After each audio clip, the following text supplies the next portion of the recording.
Hello everyone, Bertie Brosnan here, writer-director of Sineater. So today we're just putting together a little video for everybody to see the production set basically of Sineater. This is my apartment and we used this as, we actually had a couple of scenes here, plus this was the production office / makeup room. I suppose in independent filmmaking you kind of have to use the resources at your hands, like, you know, and this is what we had, and it was perfect for what we needed on the night. So basically this is what the video is going to be, just a walk through all the different areas that we used for Sineater. This is the part then what we used actually for sorry, it's a mess, it's a complete mess because I'm kind of redoing the whole place, but this is the part where we used for the bedroom scene for Sineater. So everything's kind of like there's literally drying and stuff, but let's move that out of the way. So you can see, like, from the production stills and stuff, this was actually where we used where we did the scenes for the girlfriend. So so that's it basically. This is what you have to do, independent filmmaking. You have to make films in your own flat sometimes. Alright, so the next bit where I'm going to show you is where we started our film. One of the opening shots is actually out here on this balcony. So as you can see, here it is.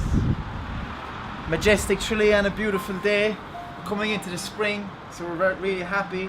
We shot Sineater in November, so it was quite cold, and it's still cold today, but that's besides the point. But here it is. This is using our resources, the ones at our fingertips. So yeah, I was inspired actually to shoot this shot when one of my friends was up here, and he said this would make a good start to a movie, and that's basically where I got the idea to open up Sineater with this. So that's it, you know. Independent filmmaking at its best. Alright, so we're going to move on to the next bit. So basically we utilised this whole area, which is just outside my apartment, and we utilised this stairs, the landing down there, this whole area here, and this hallway. This was for the scenes with the dealer and stuff. So you can see, like, that this building actually came in very handy to us for the whole film, really. So it was amazing. I'm just waiting for the elevator now. We're going to go down to the underground scene where that was shot. So on the night of the production, like, everybody was just running around. We had the whole run of this building. It was amazing. So we're really thankful to Sean Malone in Tralee for giving us this, for giving us the use of the building on the night. We even housed all the actors and everything in one of the actors and the crew in one of the apartments below, and it was just so how would I say, it was just an easy shoot. Like, the whole building became our production office and our set. So usually you have to travel to all these different places to get a film made, but in this case we utilised everything around us, which was amazing. So we're just going to head out now. So we're going out now today, one of the scenes where it was a very dramatic scene. Sorry, I'm leaving you out and I should be going up myself. So this is the area where we actually shot one of the scenes, just down the corner here. It's probably very dark at the moment. It's usually quite dark down here. So this is it, like, you know. Just in the corner there where those cars are, and we had all the production vans here and stuff. So this is where we parked, and this is where we shot part of Sineater. So that's it. We're going to move on now to outside by the corner.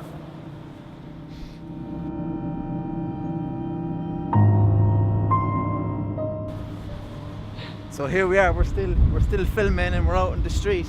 And basically down here is where we shot one of the main dialogue scenes of Sineater. It looks completely different during the day.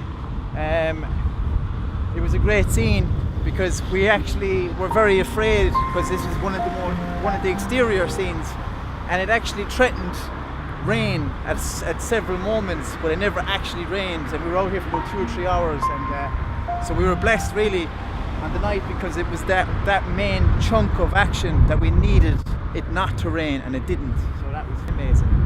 So you could actually look back up there. That's where you could see the balcony up there. That's where we actually shot from and that's my apartment up there as well. So basically that's it.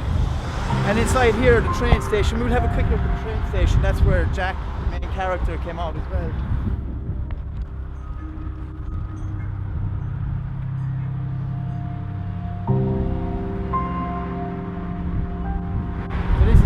train station. This is where one of the main characters, Jack Farrell, arrives. He just comes out the door there, and that's basically it, you know. And he goes over there and he meets the driver.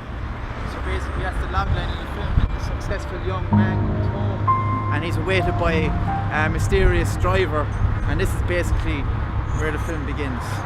So that's it. We're going to move on to another scene, which is one of the other exterior scenes that we had early on in the day. It's out by Bana, actually. It's in a very peculiar place. We'll show you that in a while.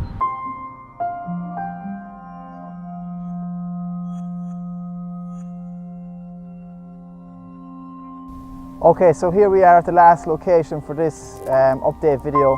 We travelled 10 minutes outside of Tralee town to get to this place, and as you can see, we're getting Kerry in all its remote, desolate glory, and this is what we included in the film as well for one of the scenes. We're really happy with this location because it really reflects the tone of the particular scene that we shot here.